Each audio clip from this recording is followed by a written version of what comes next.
Good afternoon, ladies and gentlemen, our friends in media. Welcome to this press briefing of the Asia-Pacific Ministerial Conference on Disaster Risk Reduction 2024. My name is Daphne Osania Paez, and I'll be with you throughout the week, sometimes moderating press briefings and sometimes on stage, hosting or emceeing. But today we have with us two very important speakers. Before I introduce them, we've had a very busy morning so far. We've had discussions on investing in disaster-resilient infrastructure, Asia-Pacific Resilient Recovery Dialogue, and the scaling up of climate action against loss and damage, all of which are centered on financing. But today we have speakers who will bring their expertise and experience from their own communities to discuss science and community and lessons learned from most recent emergencies. Let me introduce them to you. First, we have Dr. Rajib Shaw. He is a professor, Okay. Dr. Rajib Shaw will be talking on bringing science to the people. He's a respected academician, a professor and chair of environmental design and governance in the Graduate School of Media and Governance at Keio University, Japan, and director of India-Japan Laboratory at Keio University. Among many other institutions, he teaches in so many in India and China and in Japan, and has published many books and academic papers on disaster risk reduction. And we also have with us Ms. Ohashi Makiko, Director in charge of International Cooperation of Disaster Management Bureau Cabinet Office, the Government of Japan. Let us start this briefing. Dr. Rajiv, from your point of view, there were discussions on science and building back better. From your point of view of bringing science to the people, how important is it to reduce the risk and building back better, and the role of science and in communities? Thank you very much. What I try to focus when we talk about science, usually we think about always the high technology, innovations, and so on. My role is to demystify science. Science with everybody. It's not just the monopoly of the scientist, so-called quote-unquote scientist or academician. So I'm the chair of the Asia-Pacific Science Technology Advisory Group, the UN Advisory Group. But there we are trying to promote that we need different types of new innovation. We need different types of technological advancement, but it should not be just from the provider perspective. We need to understand what is the ground realities. We need to understand what people need. And that's how I always tell that we need to think about changing the last mile concept. We always say from scientific perspective, when we provide a solution to bring the solution to the community, it's the last mile approach. But my urge is we need to change our mindset to change that last mile as the first mile, to put the mile zero in the community and try to see what are the actual needs, the practical science or the implementation science and the technology. Of course, we need new innovation, but innovation should start from there. And that's my main overall perspective. There are many other things which we discussed in the morning session, so maybe later during the QA session I will address that. Thank you. Thank you. Ms. Ohashi, at the talk early this afternoon on resilient recovery, it was mentioned by the SRSG that Japan had is an excellent example of building back better based on your experience, of course, of the tsunami. And you have a holistic approach. It's not just physically building better, but involves psychosocial as well, and a very, very careful approach to rebuilding. Would you like to share your most recent experience of an earthquake this January? The world looks to Japan because you are the model for resiliency. Please share your experience. Thank you. Thank you. Before going to the answers, let me just express our great honor to be a part of this conference. The government of Japan has been working with the government of Philippines as a partner of the international collaboration in disaster risk reduction. And we are indeed the two of the most disaster-prone countries of all disaster types. So we have been working with OCDE and DNR and lots of the government agencies in cooperation, but we are also sort of in tackling together in the international fora to get our voice heard in promoting DRL to really spearhead the global efforts based on our hardships and experience that we're facing with our current disaster risks. Then at this conference, the Dr. Shaw kindly gave us the compliment words on how we are kind of successful in responding to disaster and build back better. But the things I highlighted here is we are still struggling because of the sort of changes or increase in intensive disaster in recent years, particularly in relation to the climate change. In January, we have a massive earthquake in the Noto Peninsula. It was a New Year's Day. And we spent really a few months working on managing to facilitate the affected population to temporary housing. And when we managed to reach the process of really starting up large-scale rehabilitation, only last month, this affected area was hit again by the huge flood from seasonal rains. And since the affected area was already difficult for us to deal with because it was a very narrow peninsula, highly mountainous. So many of the temporary houses were built in a bit sort of moderate the flood risks. So many of the temporary houses and many houses that survived their January earthquake were hit and further damaged.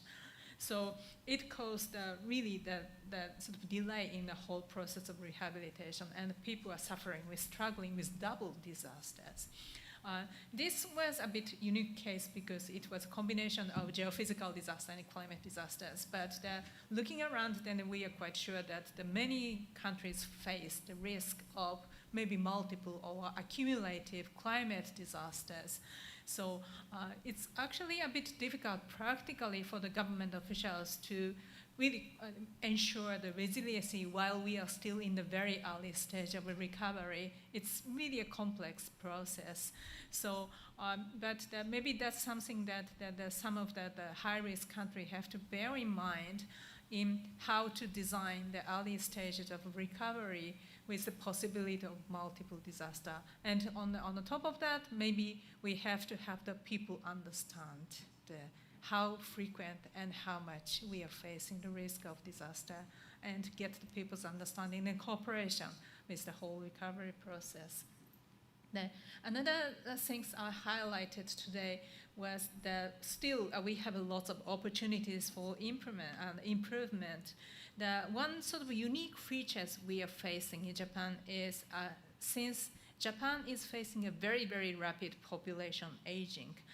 Once disaster hits, the biggest issue is how to deal with the vulnerable population such as seniors, because they have special needs in evacuation shelters, and they might have a difficulty in rebuilding their own houses because of financial limit. Then it leads to the prolonged evacuation lives. Then that leads to the sort of whole delay in the recovery process of the whole areas. So we are currently, based on this bitter experience of Noto Peninsula earthquake, the government of Japan is really now working on the whole sort of administrative changes. One feature is really starting to set up a bit more detailed database of vulnerable population and what kind of needs will be there when disaster hits, so we can really get immediately to the assistance to the vulnerable population when the disaster hits. Then also it involves a lot of amendment of relevant laws, which are working at this moment. And maybe that will last into the early next year, probably. Another opportunity for us is after all, public sector effort may not be really sufficient in some of the intensive and frequent disaster in modern times. That might be applied to many other countries as well, and maybe we need to take a bit more use of private sector, civil society workforces, and maybe also digital technologies. One of the concrete that sort of actions we're taking now is trying to set up the sort of detailed registration system for NGOs and civil society groups with detailed info on the capacity and their available resources. And then once disaster happens, we have to call over those civil society forces to be a part of the national response teams, so that could supplement our limited resources response from the public sector. So in that regard, actually there are a lot more good examples from other countries. So still, Japan really started looking around other countries, even from the Southeast Asia, European, Latin Americas, and pick up the good things and learn and keep on improving systems. And this kind of the fora like APMCDR really paved the basis for making more active information sharing and mutual improvement. Thanks. Thank you, Ms. Ohashi. Hearing about your experience in Japan, of course, as mentioned, you were leading in the in resiliency management and all your risk reduction efforts, but we all learn from each other. Dr. Rajib, Ms. Ohashi had mentioned that the need for people to understand that the risks are greater, hazards are more evident and more are stronger. What is the role, you think, of disaster education? Or are there any new technologies that you would like to share, especially for communities and countries that don't have the same budget as Japan? Any lessons that you can share with us? Thank you. I think one very important part which we need to realize is that we are not just only talking about the natural hazards anymore. We have been focusing, or we need to focus on what we call the all hazards approach that has the technological hazards, that has the biological hazards. We have seen that during COVID-19, how within that prolonged period of 2.5 years, or in some countries for 3 years, we had many repeated natural hazards which happened. So say for example, in Japan in 2020, end of 2020, there was a massive flooding in the western part of Japan. And that time, still, if you remember, in 2020, we were still trying to understand the nature of the virus in COVID-19. So, and the vaccine was also not that much widespread. Some countries have started. So one of the major challenge, I went to that particular area in the southern part of Japan, in Kyushu, in Kumamoto area, and like many people didn't want to evacuate in the evacuation center in the fear that maybe we will be infected. So in the normal evacuation scenario, it was not there pre-COVID timing. We used to know that, okay, the schools are the evacuation center, there is a protocol and all the things are in place. So people have awareness about that. But when this type of new hazard comes, and when there is this type of new risk comes, possibly we need lots of adjustment. And there are lots of innovative techniques. Of course, the national government won't be able to provide each and every direction that time. And that's where these local innovations actually are very, very important. So I personally visited many of these evacuation centers. They had their unique ways of like monitoring how many people are coming there, or making different types of, like that time, of course, you don't have the vaccine, so you cannot have the monitoring whether this person has how many number of vaccines or so. But at least the people's, like the movement, and that type of monitoring really helped. And these are all indigenously, the local people have started. The local community started, sometimes maybe the local universities, they have worked with the local community leader. So I strongly believe that also in future we don't know which type of new risks are coming. So there, what you pointed out, this whole concept of the education doesn't need to be a traditional disaster education, which we used to teach that, okay, if there is an earthquake, just go under the desk. In Philippines, we do that. In Japan, we do that. In many other countries. But I think now the concept of education needs to also broaden. And we possibly need to give a little bit of know-how, but it's the localization. The most important part is we cannot give one solution fits for all, and that is precisely in the morning, even your Secretary Solidum, who is the Secretary of the DOST, Department of Science and Technology, he was there in our session, and he was pointing out this very important thing that even in Philippines, like there is no one solution fits for all from north to south. There are local risks, there are new risks, so we need to just give the sensitization of the people through providing different types of innovative tools. There may be in some cases people are using the augmented reality, like which is the virtual reality or the mixed reality type of thing. I personally work very closely with some of the schools in Japan, and these are some sort of new tool, but these are a very important immersive learning. So children, if you just give that tool to the children, you don't need to tell what to do. So they visualize and they make lots of new innovation.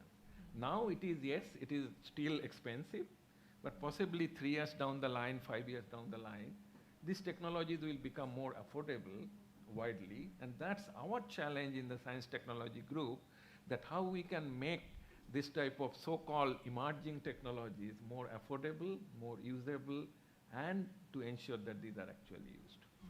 It's very interesting insights on the use of augmented reality and artificial intelligence, but that's probably a very interesting talk.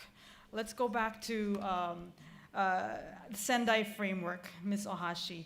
The Sendai Framework midterm review reports that recovery work globally is least prioritized. How do you propose to increase financing for recovery, and how to focus more on pre-disaster recovery planning? That's the toughest question we always have, because the recovery and the sort of the pre-disaster investment or mitigation is really both sides of the coin. The general sort of notion or discussion we tend to make is we have to increase the pre-disaster investment for mitigation rather than keep on spending or wasting money for response and recovery. We have to really reduce the risks while working on the recovery. So so one really sort of rooms or sort of challenges for us is to how to technically design the recovery from the different type of disasters to ensure sort of lowering the risk in future of the particular disaster. Maybe the easiest example is really the earthquake. When the houses are crushed from the disasters, you have to rebuild them. Then maybe, of course, that you have to make the earthquake resilient houses so that it's not going to crash at the same level of disaster in future. And of course, that we need a sort of a good chunk of public funding to support that way. It's practically difficult for each and every citizen to make stronger houses by their own money. For flood, of course, sometimes we have to have a whole set of policies with land use, regulation perhaps. Maybe we have to move away the people who used to live right by the river to a bit more sort of hilly area so that they are not going to be inundated ever again after a large-scale flood. And that needs really the sort of systematic policy implementation, especially at the local, the governmental level. and it has to involve the consent from the citizens. Of course, you cannot really forcibly move the people. So we need a sort of good chunk of communication with the citizens and persuade that, hey, it's not safe as before anymore in climate change times. Then you have to be a bit sort of disaster resilient by yourself.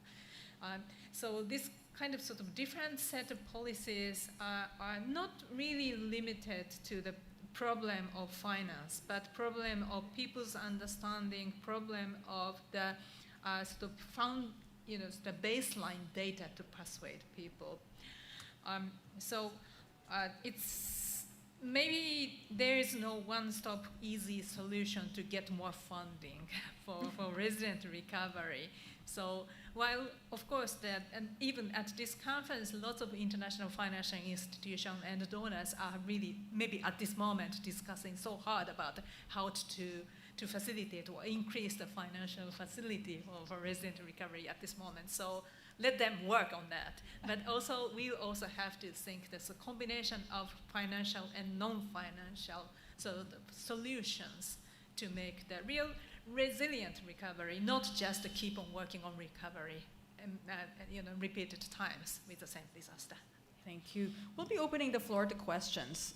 So if you have any questions, please raise your hand. But before we go there, I'd like to ask the both of you, your life's work has been on disaster risk reduction, environmental management, sustainable development, governance. Do you remain optimistic? Go first. Okay. You. By nature, I am always optimistic. And my optimism is always lies with the youth and young generation. Whenever I see, like you will be seeing in one of the marketplace, one of the booth, there is this EU Inspire Alliance. That is an youth network in the Asia Pacific. And I actually worked very closely with them from its very inception. It was started before Corona. It's 2000, if I'm not mistaken, end of 2018, it was launched. Now it covers almost 36 countries in the Asia Pacific region. They have the country focal point, they have the countries network, and then they have this regional network. And the new innovative things always they bring, this disruptive thinking. I think that is the main source of my positiveness, as well as I always, like my optimism actually comes from when I see this type of bright young minds and bringing new solutions. And our role should be to provide platform for them to germinate their ideas and to bringing that ideas into action. And that's what I'm very passionate with. Thank you. Okay, half and half.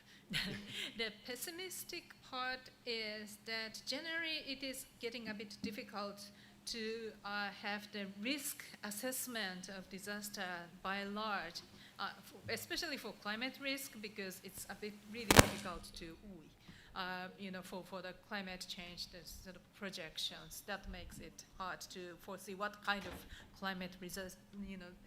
climate-related disasters is in front of us. Of course, for the earthquake, like in the Philippines and in Japan, we are trying hard to get the monitoring and probably prediction of earthquake, but it is generally difficult. So in terms of risk assessment, it remains to be difficult, and that makes probably some of the works really, really hard. The optimistic part is, as Dr. Rajib said, there are all the times there is innovation, or innovation in people's mind.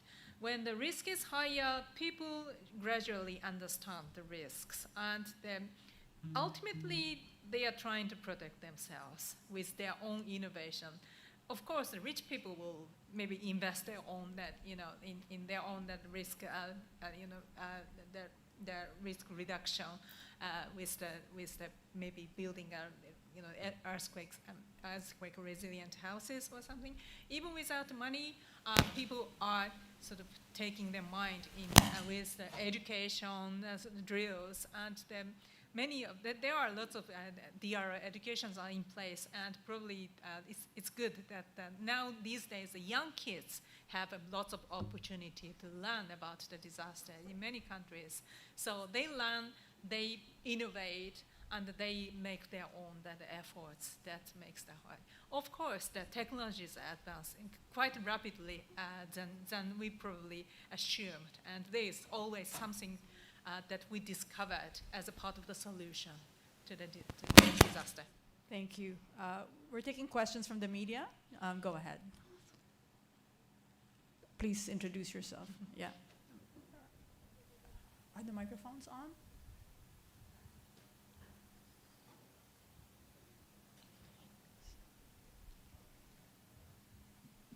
Hi, my name is Jonathan from the Philippines.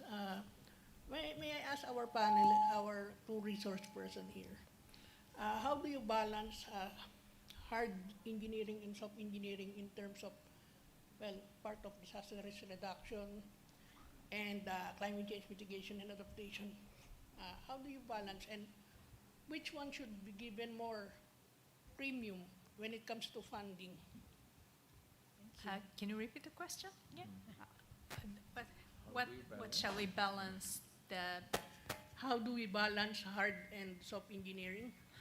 Hard and soft engineering. And Okay. yeah, and in terms of budgeting, which one should have the priority? Considering your experience, Dr. Shaw, in construction and you, Ms. Ohashi, sorry, no way. when it comes to gender equality. Gender equality. Okay. Good, thank you. I think to make any hard infrastructure resilient, we need equal amount of soft infrastructures. Many times hard infrastructures are visible one, but soft infrastructures, which is the capacity, regulation, governance to support that one, that is invisible, and our priority usually goes for the visible one, and that's it's a natural, like the human nature. But when there is a failure in the infrastructure system, then we try to understand that, oh, both are possibly equally important. So I think to make the proper balance between hard and soft, again, the localized context is extremely important. You can't say that, okay, it should be 50-50, it should be 70-30, it should be 30-70 or like that. We can't put a value. For some of the hazards, only soft will not work. You have to actually invest on the hard infrastructure. And they are you have to first protect that particular area. But for some of the areas, there are already protection, but maybe you need more on the capacities, you need more maybe education, you need more maybe governance, transparency, and all those type of things.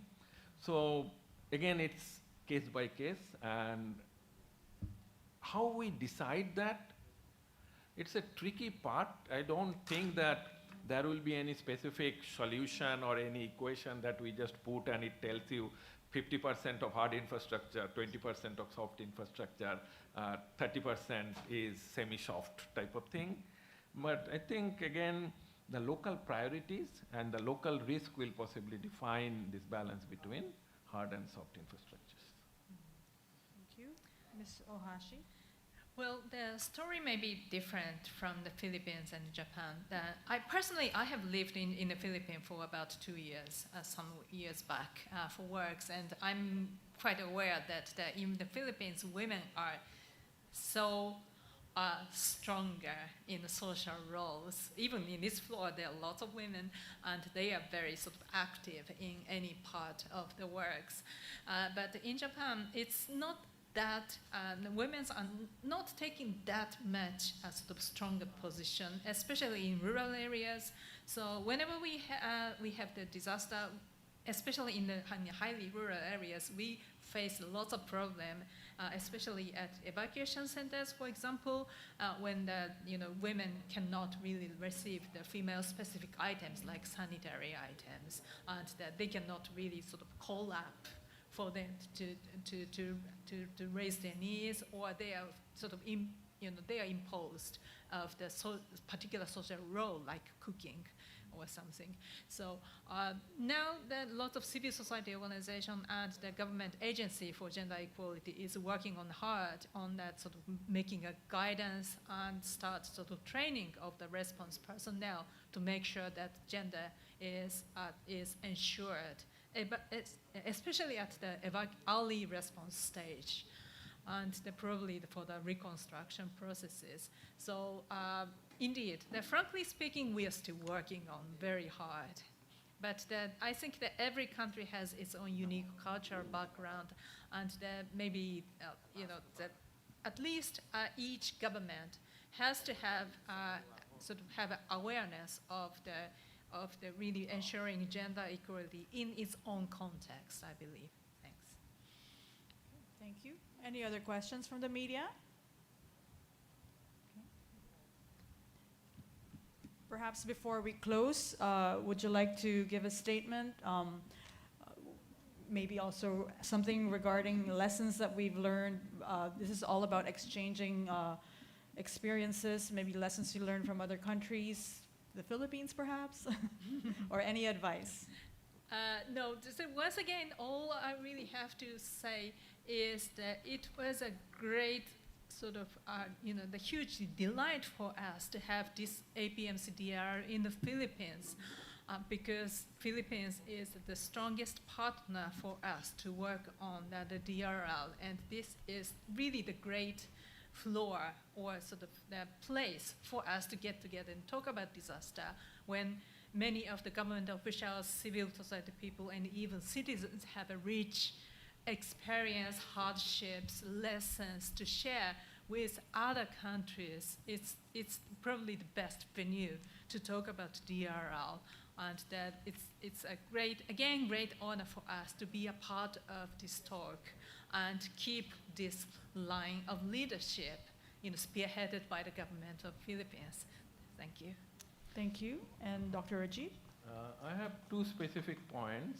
One is, like, with this complex global world, I think STI, science, technology, innovation, is all about providing choices, not prescription. We should give different types of choices because the communities are diverse, the countries are diverse, the needs are diverse,